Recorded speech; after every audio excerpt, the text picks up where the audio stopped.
Kasi hindi ako pwede gumalaw, nakaganon ako. So nanginginig talaga ako nun hanggang sa nagamit ko talaga sa eksena na di na mamalayan tumutulo na yung luha ko sa takot.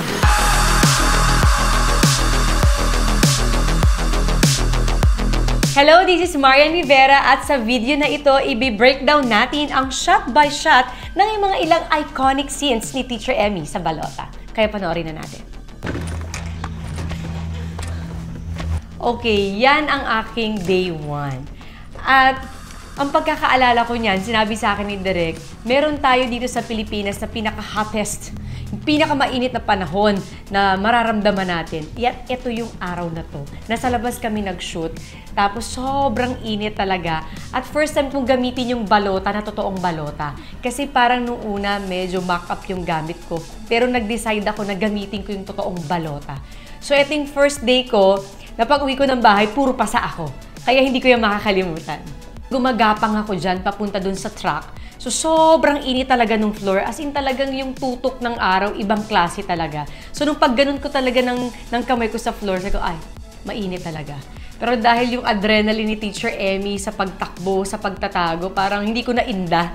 Nung ending ko na-realize na, ay, paso-paso pala ako, mainit pala. So, yan yung mga moment na yun. Okay, yung talahib scene na yun, medyo, ano talaga siya, bawal mag-inerte. Kasi talagang mga sharp talaga yung ano. Pero yun yung maganda kasi sa set kasi minimake sure talaga nila na, alam mo yun, na safe talaga yung dadaanan ko and everything. Pero isa to sa pinaka-mahirap din na eksena kasi sa talahiban talaga siya. As in, dinaanan ko siya all the way na wala talagang double. Actually, dalawa yung twist dun sa isa na yan. Nakakatawa yan kung ikaw yung manonood, ma-excite ka.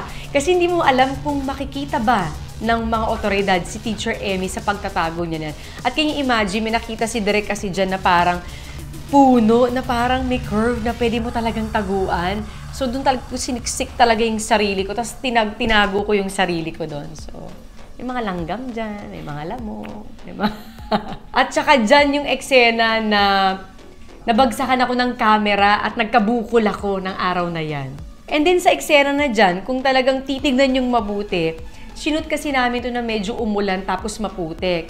So yung cameraman namin nakatungtong dun sa parang ugat nung puno, nandun siya. Kasi meron kaming insert shot. So dyan sa momentum na yan, nadulas yung camera, nalaglag sa akin yung camera, sa ulo ko. So ang laki ng bukol ko dyan sa araw na yan. Ayun. So lahat sila naloka. Nagpanik lahat.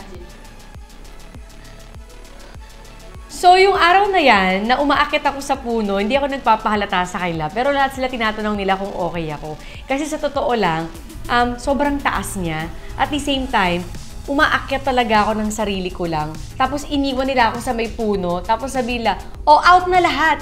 So, lahat ng connection ko para makababa at yung comfort ko na magiging safe ako dahil may mga, ang tawag doon? Mga ganon, tinanggal nila lahat sa eksena. So, dun sa eksena, nagamit ko yung emotion ko kasi takot na takot talaga ako. Nakahawak ako, nanginginig talaga ako dun sa puno na parang binigay pa sa akin yung mabigat na balota. Naka-fold pa yung paa ko doon, nakapatong. Kasi hindi ako pwede gumalaw, nakaganon ako. So, nanginginig talaga ako noon hanggang sa nagamit ko talaga sa eksena na hindi na mamalayan tumutulo na yung luha ko sa takot. So, nagamit ko yung buong eksena at emosyon na yan dyan sa pag-akyat sa puno na yan. Inaanyayahan ko po kayong manood ng aming pelikulang Balota.